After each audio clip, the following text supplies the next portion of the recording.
And we're back, and you are listening to Villaincast, BJJ Antiheroes, with myself, Chris the Villain Pains, and Naki El Jefe Arshed. And welcome to Reap the Week.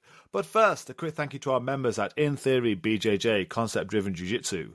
For fight commentary, technique and concept videos, private coaching, monthly webinars, and Q&A sessions, please visit www.patreon.com/InTheoryBJJ. Good evening, Naki. Good evening. That's getting better and better now. It's so smooth. So smooth. So smooth. If I had to give it one word, it'd be smooth. Yep. How are you? I'm good, thank you, sir. How are you? I'm not too bad, thank you. Good. I've been excited for this because, I put the usual call out on Instagram this morning to see if anyone was interested in asking us questions, and lots of people wanted to ask us questions. Nice. Yeah. Always a good thing. Oh, dude, it's fantastic. Hopefully it doesn't cause as much controversy as last week's. We'll see. FYI, we like the gi. We've got nothing against the gi. No, I like discussion. That's what we're here for discussion. What's new with you? What's new with training? You feeling good? Yeah, I'm feeling good, man. Getting a lot of training in at the moment, as usual. As usual? Yeah, I was going to say, as usual, nothing's changed. No. Oh, you're training more, are you? I'm going to go to the sauna more often, to be fair. So, yeah, that's a new addition. Yeah. I feel that. I was thinking about that today, thinking that I need to come up to Stonehouse with you and jump in the sauna. Yeah. Right. You ready for this? There are many questions today. Let's go. First one, though, we may have to come back to. So, sorry for the person who's asked this, but we need to actually, research this. Thoughts on Dima Miravanis approach with low, medium, and high HR-specific rounds? I think we need to... I've never heard of that. I've never heard of it either. So maybe we're not as clued in as we thought we were. But We'll check it out. That's enough for me to go, right, well, you know what? We're going to have to go research this. So if anyone knows who Dima Miravanis is, please get in touch. We'd like to find out so we can answer our thoughts on it. Sounds interesting. Yeah. Low, medium, and high HR-specific rounds. Heart rate? Heart rate, yeah. Or... Heart rate. I'd assume heart rate. Yeah, I would assume heart rate. Yeah. So that's okay. We'll put that one in for next week. We won't forget. We rarely forget. Next one. Ooh. I think you didn't do much traditional martial arts, did you? No, I did one day of karate. Okay, all right. This is interesting. This is probably more up my street. What traditional Bushido martial art would benefit most from eco? Oh, God. Huh. Could eco What a save mixture! What Aikido? A mixture of questions. Oh, I think this is bullshit buzz bingo right now. To be fair, and this is quite funny, is I actually use Aikido wrist locks in BJJ or in rolling. Yeah, we have to, man. Hand fighting. Yeah, but that's in the rolling wrist throws that Aikido uses. I use them. Of course. Mostly because it makes me giggle. But I think a lot of... I think once you apply yourself to sparring, which I guess is the most open version of eco there is, you will slowly whittle away all those things. So you could apply... and that's one thing I'd say about, I did Japanese jiu-jitsu and I got my black belt in that. And then a lot of the stuff that... I didn't use a lot of it over years, but gradually I've brought it into my rolling.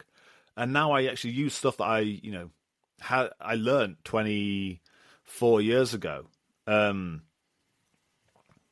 so I think just, being able to apply it to sparring and being able to apply it on different levels of resistance and different skill levels and sizes and seeing how things work. You can pretty much get anything to work from the grappling sphere. So yeah, Aikido. If they want to spar hard, eventually it'll just become like rolling and wrestling anyway. So Yeah, exactly. All the roads lead to one. yeah, and it's rule sets that if you just open up grappling, it's rule sets that create styles more than anything else. As in, and this kind of goes into what we were saying last week about the IBJJF, is that their rule set created the current style of jiu-jitsu that is becoming boring.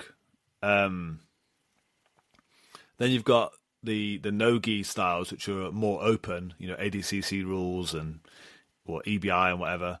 And that makes the game more exciting. I wouldn't necessarily say that gi is more boring. It's just the IBJJF made it boring with their rule set. Like judo. Judo, started to go out on its arse because the judo rule set started to change so aggressively. So yeah, I think any of these things, eventually, if you open up the rule set enough, it all just becomes wrestling eventually. Be the person on top. Yep. So yeah, I think they could all do with some violence. Like Kung Fu. Again, it's the same kind of thing. You put Kung Fu against other strikers for long enough, it'll just evolve into like kickboxing or something. Yeah. You can only get so far without covering your face. It's like between Muay Thai and kickboxing. Like you're using, other than the elbows, you can't use in kickboxing. But it's the rule set what separates them. Like you get more points for doing the kicks in Muay Thai, along them lines, and less points for punches. Whereas kickboxing is a little bit different. But they're both using the arms and legs to strike. I've just seen the next question coming up, and you thought the last one was a bit of bullshit bingo on that one. So we had Bushido martial arts and Eco and Aikido in the same question. Are you sitting down, comfortable? Yeah. You ready for this one? Go on. Okay. Prepare yourself. I just stood up, but our coach doesn't want us standing wrestling. So what's the best no-gi guard pull? If you want to mute your mic to throw up, I'll do the same.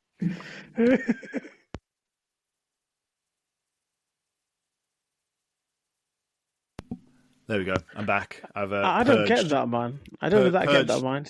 The grotesqueness of that question from my system. So congratulations and well done for doing the right thing and just standing up. But your coach doesn't want stand-up wrestling. This goes back into what we just said. It's rule sets that make styles, and then styles become pigeonholed, and then eventually when rule sets reopen, you get beaten up. And so they don't want you stand-up wrestling. Well, eventually one day you're going to come across someone who won't fall over and they're going to murder you. Right. What's the best no-gi guard pull? I don't know. Okay, I think the question that has to come into this one is, are you allowed to leg lock or not? Because if your coach won't allow wrestling, I'm sure they won't allow leg locks. Because they sound like weird fun. Place to train.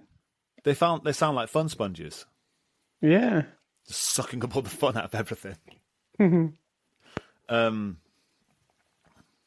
Yeah. So best no-gi guard pull is one that ends up in between the other person's legs that allows you to leg lock, if you can leg lock. So dropping into like a single leg X into like a deep reap or something like that, I think. Yeah. Or a half guard that allows you to swing onto that far leg and go for like a whatever your ashy preference is, etc. I say half guard or a single leg X, so it's essentially the same thing. Into a reap. But yeah, I'd say that. I'd say just don't pull guard. Don't pull guard into side control or mount. Yeah. Don't pull amount of side control. It's a bad plan. But I think we need more details on that, because if you're a guard puller, then we need to know what your rule set is. If you're a no-gi person who can play leg locks, absolutely go on the inside or half inside with a half guard, or fully inside with a single leg X with butterfly and any of those things. Just go straight for the legs. They're standing up, so the back of their knees are exposed. Go for the legs. I'm pretty sure that's what I tried to do to you the other day, because my knee went. And it caught you completely off guard. You thought I'd like had some sort of like complete mind fuck. Where I fell just to the about floor. got out. I was like, "Fuck you, hell, yeah." Maybe the person who's asked this saw our role the other day. Could be, I wanted yeah. to come at it from a different angle and went, why did Chris pull guard on Naki the other day? Because we've got bored standing up wrestling. Oh, dude, I'm going to do a breakdown of that stand-up section we did last week, because it just went on for ages. It was so interesting. I wish I recorded this one better. Yeah. Because that was like the first round we did, that was like 8 minutes where we couldn't find a single entry on each other. That was like effective. So yeah, so you can play legs. We need more information. Are you a leg player? If not, if you can't play legs and you can't wrestle, I don't think you're at jiu-jitsu school anymore. I think you've walked into the wrong place. I don't think they count as a combat sport anymore. Probably a defense lab. It's an Aikido school.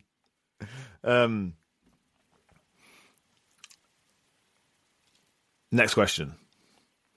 First thing a newbie should do when starting BJJ. Oh, this first thing, just turn up. Sign the waiver. Sign the waiver.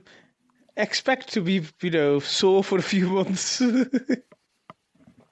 Yeah, I think the first thing they got to decide is that, like, it's a physical sport, and it's physically imposing. But a lot of people, well, especially now that we've been in it for a long time now, you realize it's not actually.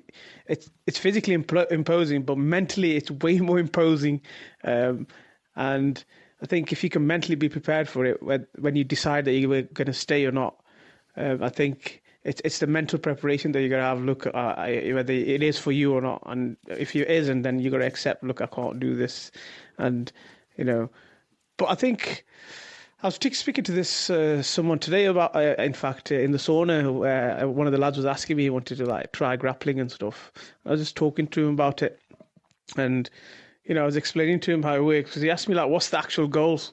Or why do you grapple?" Like, you know what I mean? So I explained the whole takedown thing, and then how the point system works, and he was pretty interested.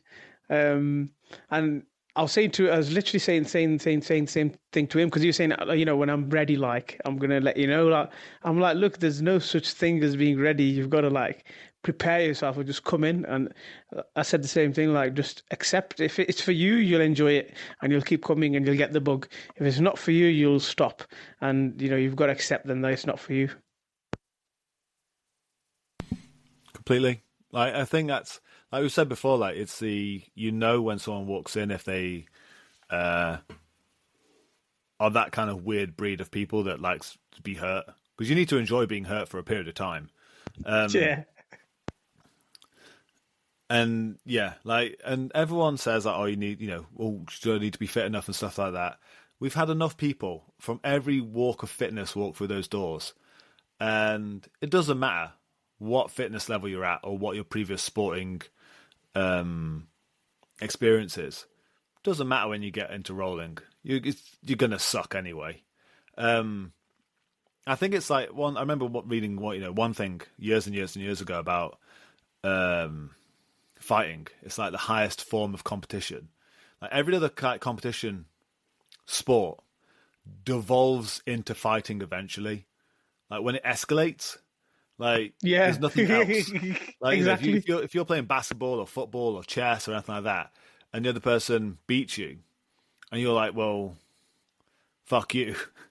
And you can, you have a scrap, and then, but you don't like lose the scrap and go, well, fuck you, I'm going to challenge you to basketball. Like, it's over. Like, you got your ass kicked. I think people, we know it's combat sport, it's a goddamn game, But people apply so much of their pride and honor and ego and self-esteem and everything to the role that I've heard every excuse of why they've sucked. And I'm like, you know why you suck? Because this is a game. This is a sport. And I've got 15 years of it. That's why you sucked right now. No other reason. Like, yeah, okay, yeah, you haven't got the fitness for this. Yeah, I haven't got the fitness for many sports. You don't know what the fuck you're doing. It looks like it should be obvious. Like I've likened it to swimming before, where if you don't know how to swim, but you look at the pool and see someone swimming, think it can't be that hard, and then you jump in and thrash around, and then just sink, and you realise that the amount you thrash isn't related to how well you're going to swim. Exactly the same here, and like, afterwards I've heard every reason going. As to why they sucked, and I'm like, it's a new sport. You're gonna suck. It should look like one you could probably do because you probably imagine in your head that you can. And if it kicks off, then you got nowhere else. It's the peak of like dealing with your ego when you get your ass kicked and you can't do anything about it.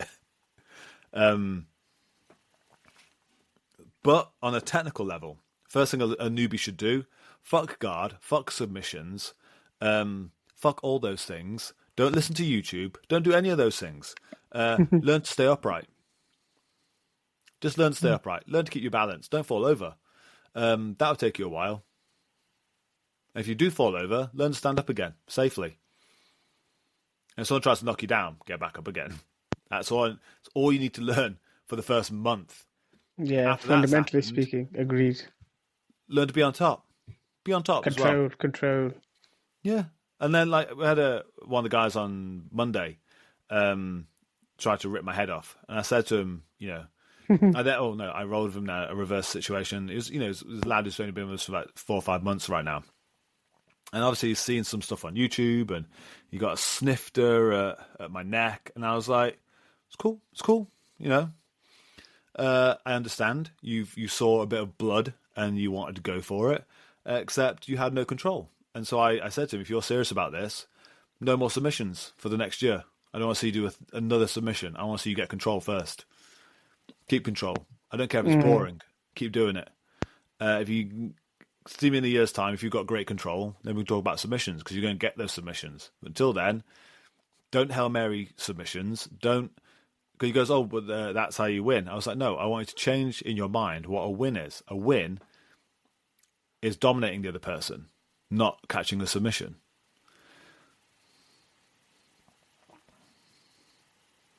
Maybe that will help him. We'll see. 100%. It'll be a fun experiment. But first thing a newbie should do, emotionally, get ready to suck. Physically, get ready to suck. And on a jiu-jitsu basis, don't fall over. Just learn to stand upright. Learn to get up and stay upright for a bit. It'll do you good. You'll if you learn to stay upright and not fall over, you'll be ahead of most jiu-jitsu people, like very quickly. The ones who do fall over. It's quite funny to see. Ooh. Oh my god, dude, this just keeps going. You ready? This is just... Yeah. Haven't you had a look at them before? No, I have, yeah. It's just more came in.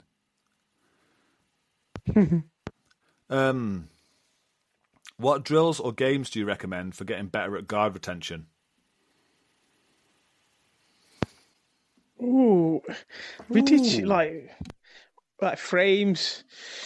Distance management is the main thing when you play guard, don't you? So I think a lot of the drills that you do have to emulate reality. So get someone who's speed passing you, loose passing you, pressure passing you, understanding frames, understanding keeping your feet in between you and them, because they are the weapons that will save you. Your hands are just your frames keeping you alive, really, keep stopping them getting chest to chest with you, which is their goal.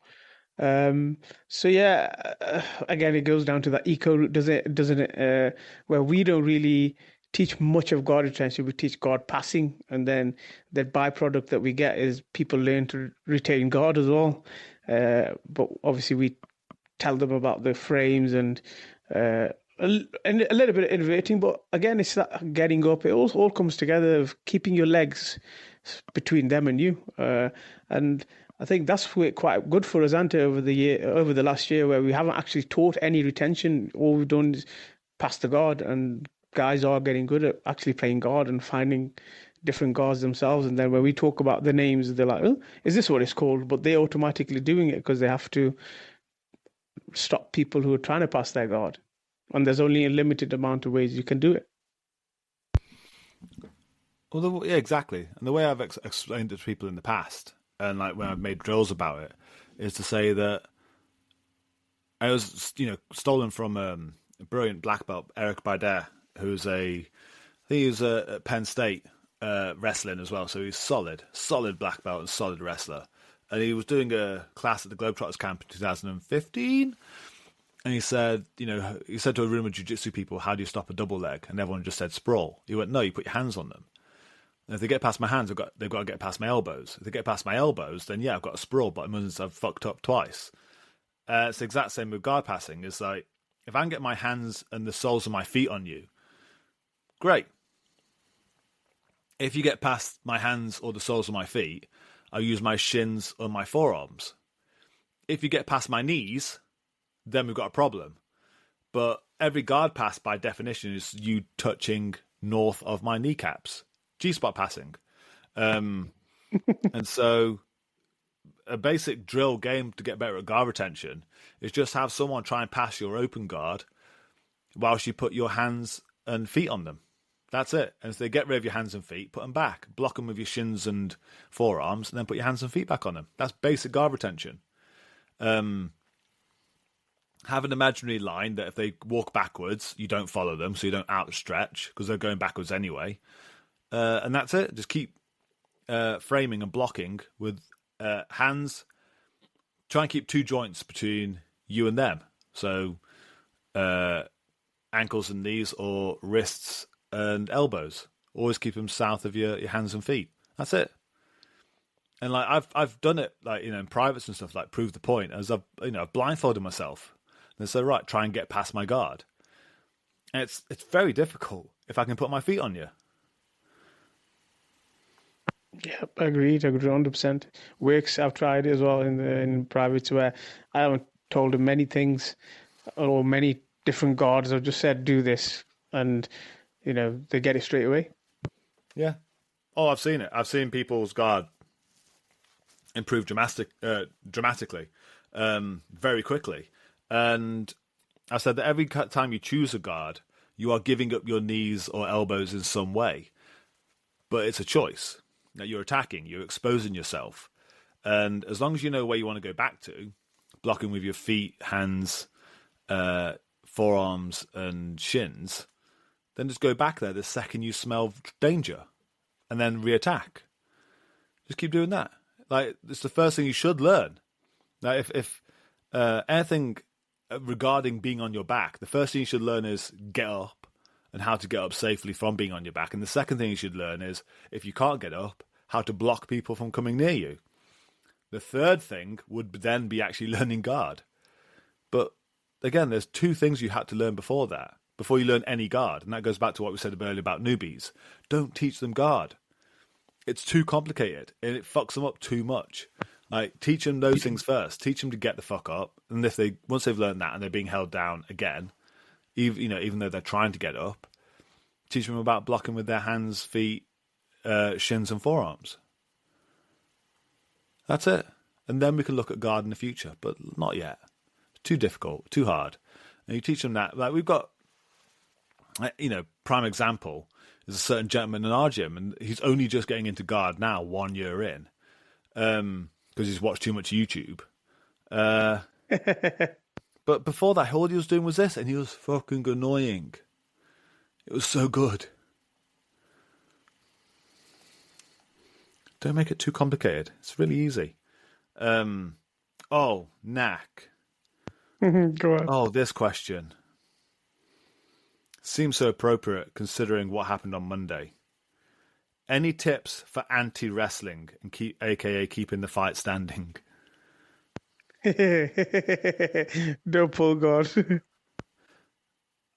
So, in regards to this question, there will be a video coming out on, in theory, very soon, in the next day, essentially, doing a breakdown of Naki and I being unable to take each other down and the tells that we're looking for and how we're stopping each other getting any purchase on a takedown. Even our body movement and our body placement making takedowns very awkward. Yeah, it's interesting, Eddie. Yeah, so easier way to start. Like, we can't really explain this one easily. Like, it's a very visual exercise. But yeah, that'll be coming out. I've got the footage. I've got the mic, and yeah, I'm just gonna do a breakdown of it. And it was so good. It was battle of inches. Centimeters. Yeah, centimeters. For the metric out there. So change of government. We're going forwards in the world now. We're going back to metric, not backwards to serving wine in pints or whatever that Brexit benefit was.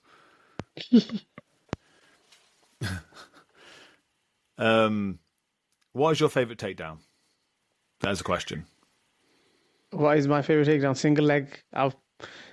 Yeah, single leg has to be. So I don't know, man. I've been asked this question before, and it's always single leg for me. I've got decent entries to it, and I reckon I've got decent single leg. I've managed to pull them off in most of my matches. To be fair, I think what'd be good is what we'll do is we'll try and do a video each on why we love our favourite takedowns. Because I've got two. I was going to ask you, what's your favorite takedown? I think it'd be seen pretty obvious when I say these out loud. I think one is a Uchimata. No, weirdly, I do. That's probably third. But top two would be an arm drag to a back take and then a lift and slam. Yeah. Yeah. You know that one. The amount of slam cams I've done with that one. Like, especially because the arm drag now, like, I've got ever since that detail from Vim of actually how to do an arm drag, I couldn't do arm drags for the best part of like 10 years. Not effectively, not successfully. Maybe even longer, maybe like 13 years. And now it's just every day arm drag central. And the other one is a double leg. Just nice, smooth double leg. Nice. Like, bit of head tap straight into a double. Turn the corner on it. We'll do a little breakdown on why we do our favourite takedowns. Because I've been hitting double legs now. It's been apart from now, my knee is kind of shot. Yeah, doubles. Doubles.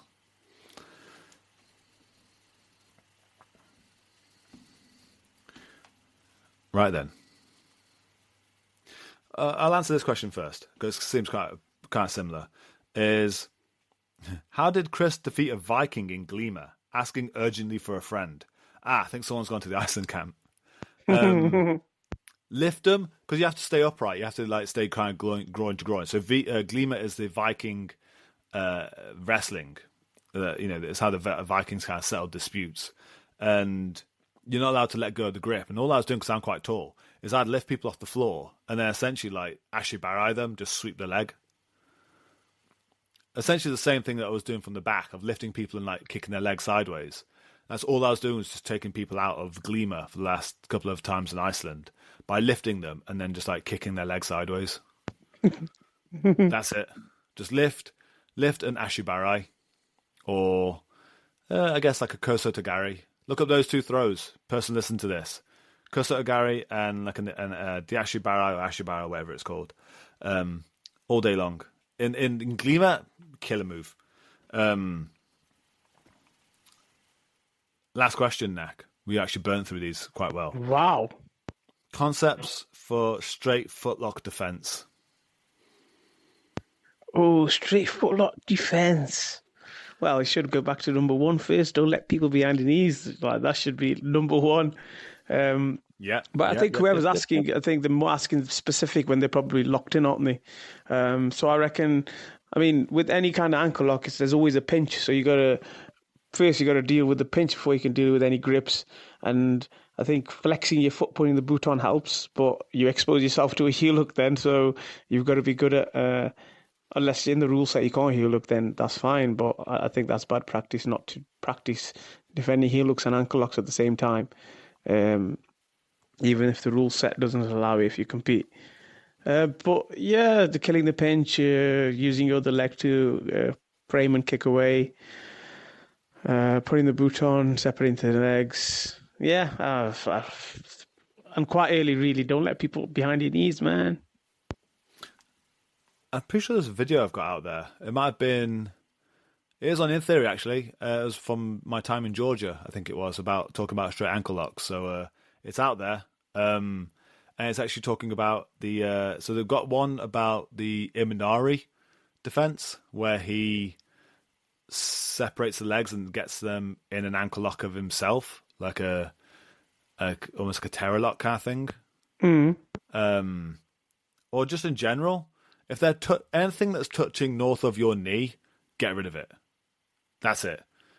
Anything of theirs that is above your kneecap, clean it off. They shouldn't be touching north of your knee. If they're not touching north of your knee, it's very hard to finish the ankle lock. That's it. That's all I care about. Never let anyone north of your kneecap. Ever. Fully agreed. Like that's, again, like people try and pull them off, grabbing my ankles, and yeah, I just make sure my knee is clean and just keep moving around to dissipate the angle they're trying to create on my foot. I think once you understand that, like, joint locks are trying to break a joint over like a hard surface, like almost like breaking a block of wood over a workbench. There's something holding the other side onto the workbench. Otherwise, it's just like, imagine trying to break a block of wood over a workbench. Like if the other side of the block of wood's just moving around, you ain't going to break that block of wood. So you have to clamp it down. So just destroy the clamp. That's it. Break clamps. Yes, you just say, like, if there's a pinch, get rid of it. There's a clamp holding the block of wood in place. Just get rid of the clamp. And so the block of wood can move around, and breaking there some becomes really hard. When you look at it more objectively like that, like take a step back from the technique and go, what is this actually doing? And see it in a very logical way. You think, well, of course. Like, but if you try and break down each technique into like, how you defend each one, like, well, they have to be holding the other side of the ankle in some way to keep it steady, so they can then force the other side of it to then stress the joint. You can't collect your ankle because it's the other side of them, your foot. So move your shin, move your knee. If they're holding it in place, get rid of it. Agreed. I know. We need to demystify jiu-jitsu. Maybe that, you're doing your Instagram project. Maybe that could be the new one, demystifying jiu-jitsu. Yeah, good idea. I like that. Oh, dude, let's record some today. Yeah, definitely. You can do this one, demystify jiu-jitsu. Yeah. It's not all spooky weirdness. It's just like, yeah, it's a block of wood. Move it. Yeah, I think we should do that. Nice. Good idea, Nick. Nothing as controversial in that one. Maybe that first question, maybe that's the controversial one that we need to look out for. Yeah. Maybe find out Demo Miravanis is like a HR method. Yes. Maybe it's just Satan going by a different name. We don't know. We'll find out.